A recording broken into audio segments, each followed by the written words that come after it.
Celtics. It is pretty amazing watching this game that Dwight Howard is a thing again. Yeah. Like, I am blown away by the fact that the 2019 Lakers are benefiting from having Dwight Howard on their basketball team. 20 points last night. I have no idea. He was 10 for 10 from the field last night. Yes, he was. I get Dwight Howard is going to major in lobs from LeBron James, but it's still the fact that he is going out there and wearing number 39, no less. Like, I don't know if there's some sort of emotional significance to that, but if not, he's wearing a number that says this team didn't expect you to be here. That's very true. So for all those Pacers fans out there that are flooding Mike Golic's timeline, here now, ladies and gentlemen, your respect, courtesy of Tim Legler. They're a fun team to watch because of how hard they play, how well they play together. Nate's, to me, been doing one of those jobs under the radar again, year after year. That's a team, if you saw them tonight, that was one of the more entertaining games I've seen in a long time tonight. You got a real feel for what the Pacers are all about. No AD, that's fine, though. They played hard, they competed, they made the plays down the stretch. Lakers did not. Yeah, so there it is. The thing about the Pacers, we can make that comparison, Buffalo Bills, right? Good team. Pacers are a good team. And listen, you got to think they're going to get better with Victor Oladipo. But, there's Philadelphia, there's Milwaukee, there's Boston. Those are all the other teams that we talk about in the Eastern Conference. We don't talk much about the Pacers, and there they are. They're right in the mix. They're right in the mix with the record-wise with all those teams I just mentioned, save for Milwaukee, which has 4 losses. But they don't get the respect they feel they deserve. I feel like it's the Buffalo Bills. Oh, boy. Turn your mic on. You are a professional. Their star's not out there. So when your star is not out there, we don't have the draw. Like Malcolm Brogdon is not going to be the one that puts butts in seats or eyes on the screen for a lot of people. So you're a victim of when you get to play against the teams like the Lakers that do. That is very, very true. That's unfortunately the consumption model. Like, it is. No, you're 100% right. So there's 2 teams in LA that either one of them we could conceivably see as the Western Conference champs and representing that conference in the NBA Finals, both playing in the same arena. That'll be the Clippers and the Lakers. The Lakers have had a better start to their season because their stars have been out there more. Yes. Kawhi Leonard has not played a lot because of load management / an actual. He actually does have an injury, but they do use the term load management a lot. And they are all about load management. And one of those people years ago who sort of began the load management thing was LeBron. Now, LeBron since then has sort of changed it. His last year in Cleveland, he played all 82 games for the first time in his career.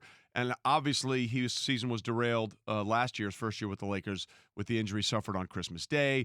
And they basically shut it down at the end of the season when they realized they weren't going anywhere and there was nothing there. So he came out with a statement that basically said, hey, this load management thing, I have a different approach to it. Yeah, now. He was asked about load management on Sunday, and he said, why wouldn't I play if I'm healthy? It doesn't make sense to me personally.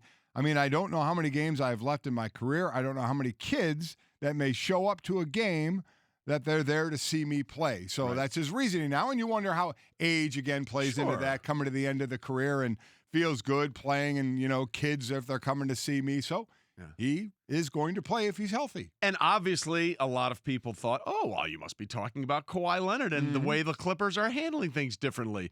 So as you might imagine, Doc Rivers was asked about this. Here was Doc's response to what LeBron said about load management. It's our philosophy. I don't know what theirs are. I think theirs is whatever LeBron says it is, to be honest. Makes sense. That makes a lot of sense to me. But no, I think I like what we're doing. I think it's the smart thing to do. And, who knows? We'll see at the end.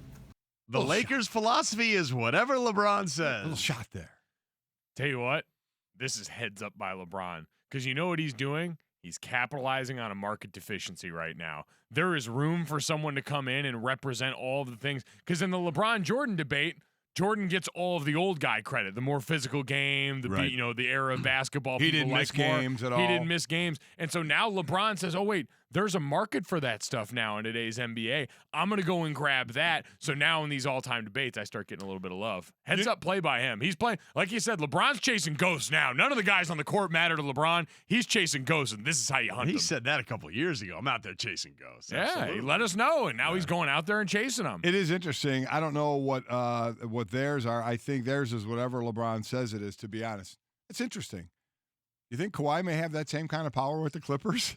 Probably. You think if Kawhi wanted to speak up and have something to get done, it might get done as well? What you mean, like getting me and then getting Paul George? Yeah, like, getting that's Paul exactly George. how The only that way works? you're getting me is you're getting Yes, sir, mister. It's Yes, sir, Mr. sort Leonard. of the same thing, is Whatever it you not? need, Mr. Leonard. Yeah. Yes, sir. It's amazing how you get to operate when you're one of the coaches whose names we know. Yeah. Like, Very, I'm very sure true. there's still people this year who have no idea that Frank Vogel's coaching the Lakers. I'm sorry, who? Exactly. What? Yeah, by Well, the we way- know all about Doc Clippers, Yeah, and I did that on purpose. Yeah, here is Doc Clippers. Here is what Kawhi has to say about all of this. By the way, something very interesting at stake. Unstoppable force, immovable object going into Thursday's game against the Bucks for the Lakers. The Lakers said their goal is to not lose back-to-back games all season. Correct. In the last 2 years, the Milwaukee Bucks, 23-1 following a loss, 3-0 this season. They're out for blood Thursday. Oh, boy. In a potential NBA Finals preview. Listen, so we'll see what happens. In early December. Just happy it's in Milwaukee, Milwaukee. not in L.A. There you go. So we'll see what happens there, and we'll see what happens if anything escalates between Doc Clippers, the Rivers, and the Doc the Clippers? Blazers. Thank you Thanks, very sir. much. Thank you very yeah, much. I'm here to support you. Well, there you go. Thanks for watching ESPN on YouTube. And for more sports highlights and analysis, be sure to download the ESPN app. And for premium content plus live streaming, make sure to subscribe to ESPN Player.